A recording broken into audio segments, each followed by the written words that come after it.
Many luxury car brands are dipping their toes into the mid-level car market with models like the Mercedes CLA, BMW 1 Series, and Acura with this, the ILX.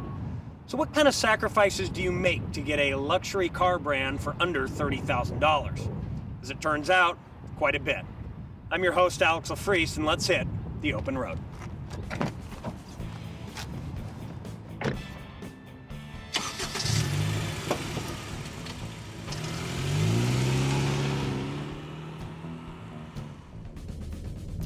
I drove the 2013 Acura ILX. The 2014 is virtually unchanged, so it's no big surprise that my gripes about this car haven't changed much either. But as my mom taught me, before you say something mean about somebody, you should say a few nice things.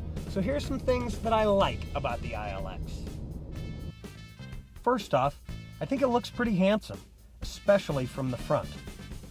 Also, those swooping haunches at the back give it a slightly more muscular look, and gray and Acura just seem to go together these days. The transmission feels good, and you get 6 speeds.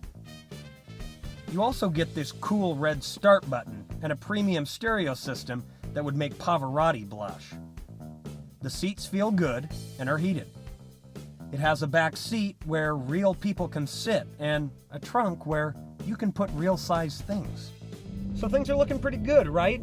Well, unfortunately, this is where I tell you what I don't like about the ILX. Let's start with the engine options. You can get 150 horsepower 4-cylinder or a hybrid.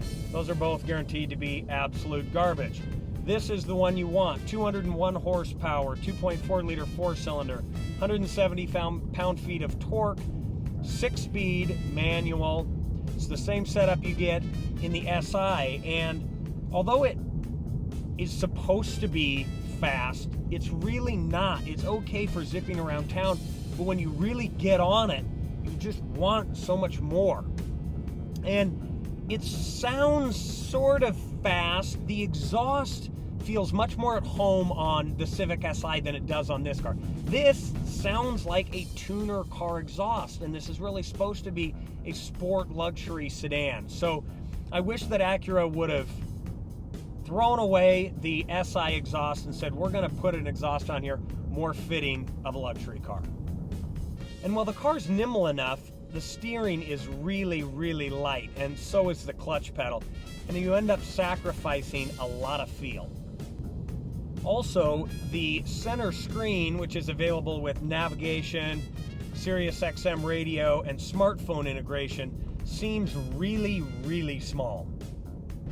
So now let's address the 5,000 pound, or should I say dollar, elephant in the room.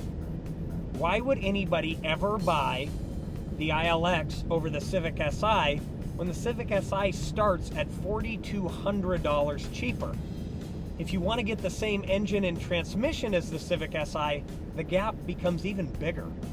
Well, to be honest, it really comes down to perception. The Si is more boy racer, whereas the ILX is more junior executive. If an 18-year-old pulled up to his high school in an Si, he might have the coolest whip in school. But if he pulled up in an ILX, kids would wonder whether it was mom or dad who was feeling generous with their car today. Conversely, if a young stockbroker showed up to the firm in an Si, the senior partners might wonder what this punk does on the weekends.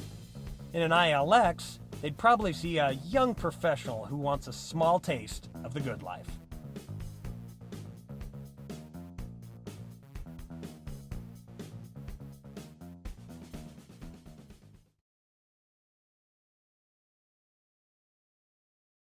I make fart noises with my mouth.